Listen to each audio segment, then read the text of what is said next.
बिना किसी प्रमाण के किसी बात पर विश्वास करना अंधविश्वास कहलाता है। साइंस की नज़र में भूत प्रेत, अलौकिक पारलौकिक शक्तियों का कोई प्रमाण नहीं है। ये सब अंधविश्वास है। जिन लोगों में भूत प्रेत का साया बताया जाता है उनमें से अधिकतर लोग किसी न किसी तरह के मानसिक रोग से पीड़ित होते हैं। लेकिन जो लोग भूत प्रेत में मानते हैं उनका कहना है कुछ चीजें ऐसी होती हैं जिन्हें प्रमाणित नहीं किया जा सकता। भूत प्रेत पारलौकिक शक्तियां साइंस की समझ से परे हैं। इन शक्तियों को सिर्फ अनुभव किया जा सकता है, साबित नहीं किया जा सकता। मैंने जब पहले इस विषय पर वीडियो किया था, बहुत सारे लोगों ने कहा जिस पर बीतती है वही जानता है। तो यहां पर केवल साइंस की बात करके ये कह देना काफी नहीं है। भूत प्रेत, देवी देवताओं का शरीर में आना, ये सब मानसिक रोग होते हैं। लोग भुगत भोगी हैं। ये सब वो अपने परिवार में देख चुके हैं। बहुत से लोगों ने सब कुछ खुद में झेला है। दोस्तों, आज का वीडियो उन लोगों को भी जागरूकता की ओर लेकर जाएगा जिनके पास इस तरह के बिल्कुल जीवंत अनुभव है।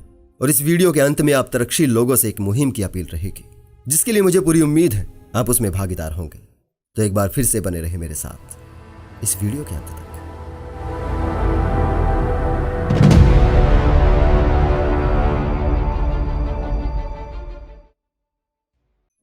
सबसे पहले इस बात पर गौर करना होगा कि हमारे मन के बाहर कोई किसी तरह के भूत हो सकते हैं या नहीं।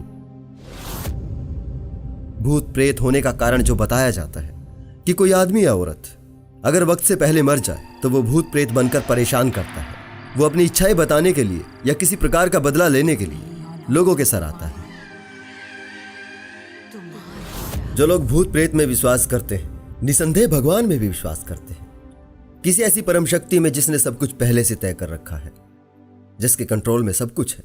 वही जीवन देता है और वही जीवन लेता है। तो ये कैसे तय किया जाए कि मरते वक्त किसका वक्त था और किसका नहीं था?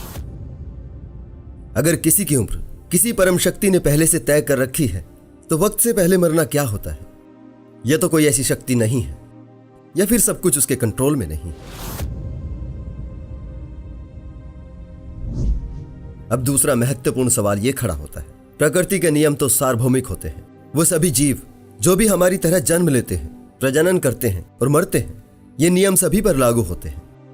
तो भूत केवल इंसान का ही क्यों, किसी गधे का क्यों नहीं?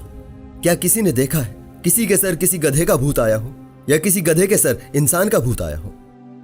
और ये भूत बनने का कारण इच्छाएं अधूरी रहना क्या होता है? अपनी नस्ल को आगे बढ़ाने की इच्छा एक कुदरती गुण है। ये इच्छा हर जीव में होती है। कसाई जब ढेरों बकरे, मुर्गे, मुर्गियों को वक्त से पहले भोजन बना देता है तो उनका भूत उन व्यक्तियों को परेशान क्यों नहीं करता जिन्होंने उन्हें खाया है? अगर भूत प्रेत बनने का कारण इच्छाएं अधूरी रह जाना है तो ऐसा इस धरती पर कोई भी प्राणी नहीं है जिसकी इच्छाएं पूरी हो गई हो। अगर यह धारणा सच होती तो इस धरती पर इंसान और हर जीव से ज्यादा भूत ही होते। प्रकृति किसी के लिए अपने सिद्धांत नहीं बदलती। कुदरत के कायदों से भूत तो क्या, अगर भगवान भी होता तो वो भी बाहर नहीं होता। क्यों भूत केवल इंसान के ही होते हैं और केवल इंसान के ही सर आते हैं? इसका केवल और केवल एक ही कारण है, क्योंकि हम इंसान हैं। हम संवाद करते हैं, कहानियां सुनते सुनाते हैं। ये भूत और देवी देवताओं की रचना हमने की है। ये जानकारी सिर्फ हमारे दिमागों में है, दूसरे जीवों में नहीं है।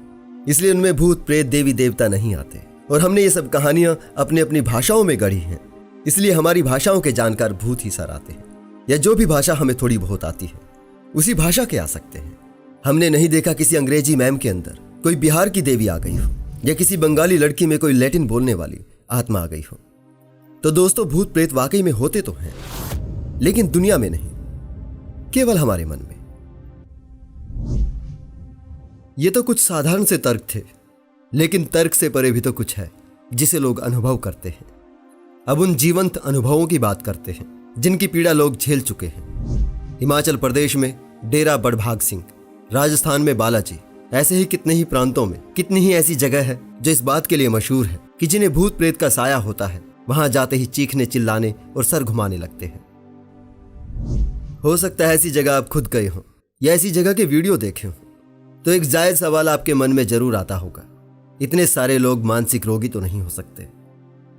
आपको हैरानी होगी ये जानकर, देश में करीब 19.73 करोड़ लोग किसी न किसी प्रकार की मानसिक बीमारी के शिकार हैं।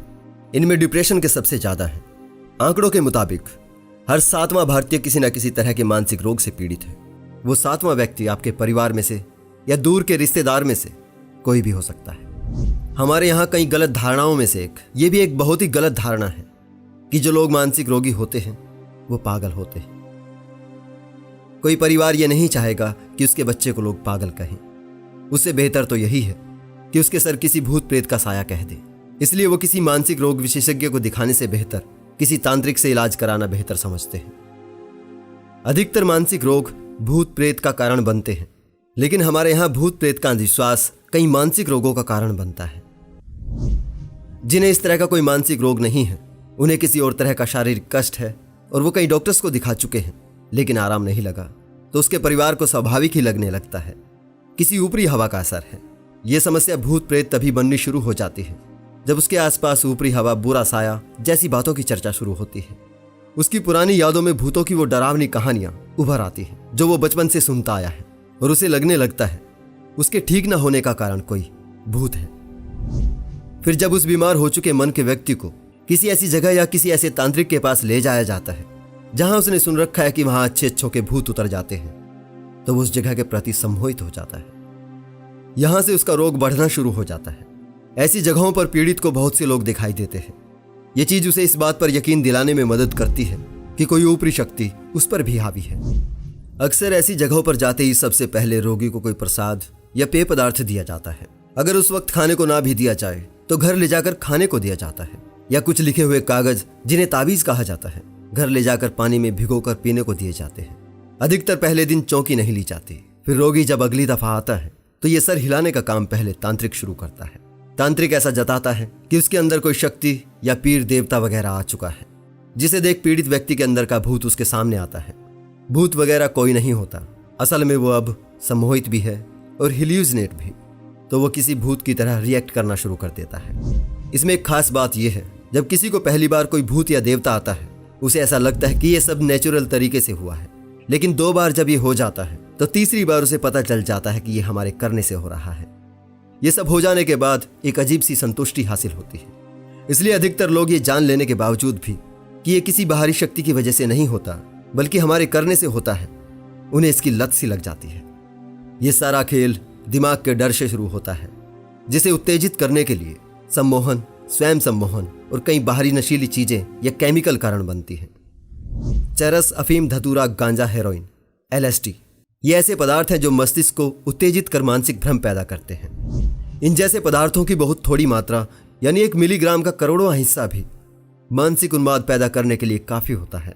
ऐसे पदार्थ की बहुत थोड़ी सी मात्रा किसी धुनी के धुएं के माध्यम से, प्रसाद या किसी पवित्र जल से या किसी कागज पर लगाकर ताबीज के बहाने पीड़ित को पिला दी जाती है और वो हिल्यूसिनेट हो जाता है। ऐसे में उसके वो शुरुआती अनुभव जिन्हें वो भूत प्रेत समझता है, वो उस वक्त उसके लिए एक जीवंत अनुभव होते हैं। फिर इन्हीं सब के साथ संगीत का बड़ा योगदान रहता है। संगीत तो नॉर्मल से नॉर्मल इंसान को भी थिरकने पर मजबूर कर देता है, और अगर उस समय भय के माहौल में मरीज के आसपास किसी तरह का संगीत बज रहा हो तो वो उस पर रिएक्ट करने लगता है। अक्सर ऐसी जगहों पर खास तरह के नगाड़े बज रहे होते हैं, जिन्हें कहीं जगह डेरू भी कहा जाता है, और वो डेरू वाले कलाकार एक खास कमांड अपने गाने के रूप में देते हैं, जिसे वो डेरू बजाने वाले धीरे धीरे शुरू करके तेज करते जाते हैं। सम्मोहित और बीमार व्यक्ति उनकी बीट्स और लिरिक्स को फॉलो करने लगता है और धीरे धीरे सर हिलाने से शुरू होकर झूमने लग जाता है, चीखने चिल्लाने लग जाता है। अगर संगीत और सर हिलाने के बीच का कनेक्शन आप देखना चाहते हैं तो किसी माता के जागरण में जब किसी महिला के सर माता आते हैं तो उस समय ऑर्केस्ट्रा पर ध्यान दीजिए, उनके बीट्स बढ़ाने और किसी माता आई हुई महिला के सर हिलाने के पैटर्न को अगर ध्यान से देखिएगा तो आपको सारा माजरा समझ में आ जाएगा। आजकल तांत्रिकों वाला वही संगीत डीजे तक आ पहुंचा है, तो वो पागलपन वहां भी दिखाई देने लगा है। दोस्तों, अंधविश्वास केवल किसी एक चीज पर नहीं टिका है। इतनी बारीकियों से इन घटनाओं के पीछे के कारण को समझ पाना एक रोगी के लिए और उसके अभिभावकों के लिए बड़ा मुश्किल होता है।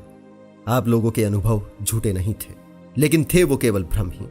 जिस तरह सोते वक्त हमारे सपने हमारे लिए सच्चे होते हैं, हम अपने दिमाग से हर चीज को समझते हैं, लेकिन दिमाग को समझना हम सभी के लिए आसान नहीं है। ये सब जानना हर आम इंसान की पहुंच में भी नहीं है। उसे सरल जवाब आसपास से मिल रहे हैं। टीवी, सीरियल और फिल्मों के माध्यम से ये दिखाया जाता है कि भूत प्रेत से पीड़ित व्यक्ति का डॉक्टर्स भी कुछ नहीं कर पाते। पुरानी फिल्मों में ओम, क्रॉस या अल्लाह का कोई लॉकेट भूत प्रेत से बचा लेता था, लेकिन आजकल तो प्रीस्ट भी भूतों से पिटते हुए दिखाए जाते हैं। हमारे आसपास भूतों की जो महिमा बांधी जा रही है, उनमें भूत भगवान से भी ताकतवर होते जा रहे हैं। भूत प्रेत आत्माओं के अंधविश्वास जो आपकी स्मृतियों में पहले से हैं, उन्हें और मजबूत करने के लिए स्टेशन के किसी बुक स्टॉल से लेकर इंटरनेट तक हर जगह भूतनाथ बैठे हैं, जिन्हें आम जनता से कोई मतलब नहीं, जिन्हें इस बात से कोई फर्क नहीं पड़ता कि मासूम लोगों पर इसका असर क्या होगा। यहाँ पढ़ा लिखा दिखने वाला, साइंस की बात करने वाला वर्ग, जिसे गांव देहात के लोग बहुत समझदार समझते हैं, वही उनके अंधविश्वासों को और मजबूत करने में लगा है। ये सच में बड़ी भारी विडंबना है कि जो साइंस भूत प्रेत को नहीं मानता, फिर भी इस तरह के अंधविश्वास का जहर घोलते सैकड़ों वीडियो बड़े बड़े कथित साइंस चैनलों पर अपलोड होते हैं। इन्हीं की देखा देखी अब तांत्रिकों मांत्रिकों के ढेरों चैनल आ गए हैं। इन चैनलों पर हर रोज सैकड़ों वीडियो उनके डेरों से अपलोड हो रहे हैं। कुल मिलाकर आज अंधविश्वास का हर धंधा साइंस के कंधों पर चल रहा है।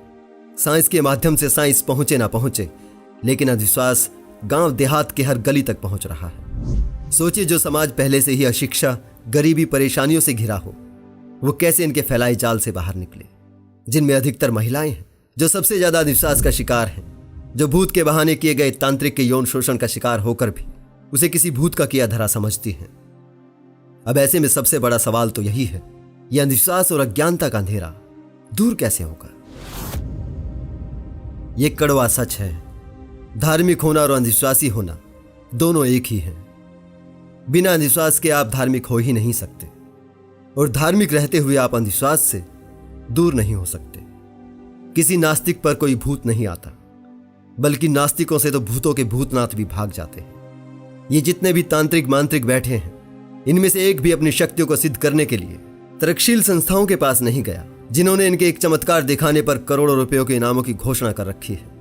ये अपने डेरों के भीतर हजारों लोगों के सामने ढेरों चमत्कार करते हैं, लेकिन अपने डेरों के बाहर 4 तरकशील साथियों के सामने एक भी चमत्कार नहीं दिखा सकते। मैं मानता हूं कोई एकदम से तरकशील या नास्तिक नहीं हो जाएगा। आम इंसान सारी उम्र भय में जिया है, उसके लिए उम्र भर के विश्वास त्यागना आसान नहीं है। तो ऐसे में आपके लिए सबसे पहला उपाय तो यही है, आप 1000 अंधविश्वासों को त्याग कर एक विश्वास अंधविश्वास की तरह अपना लीजिए। भूत प्रेत सिद्ध नहीं होते, भूतों के होने का कोई कारण नहीं है, किसी नास्तिक पर कोई भूत नहीं आते। इस बात को पल्ले बांध लीजिए। कभी कोई भूत प्रेत आपको नजर नहीं आएगा, फिर धीरे धीरे आसानी से अपने हर क्यों का जवाब चाहो तो तलाश कर लेना। यही अपने बच्चों को समझाइए, ताकि जो दुखद अनुभव आपने और आपके परिवार ने झेले हैं, वो सब उनके साथ ना हो। बाकी YouTube पर बैठे भूतनाथों का इलाज मेरे तरकशील साथी चाहे तो कर सकते हैं। देश और दुनिया की जितनी भी संस्थाओं ने पाखंडियों को चैलेंज किए हुए हैं, उनके चैलेंज हर पाखंडी के चैनल की हर वीडियो तक पहुंचाना आपका काम है।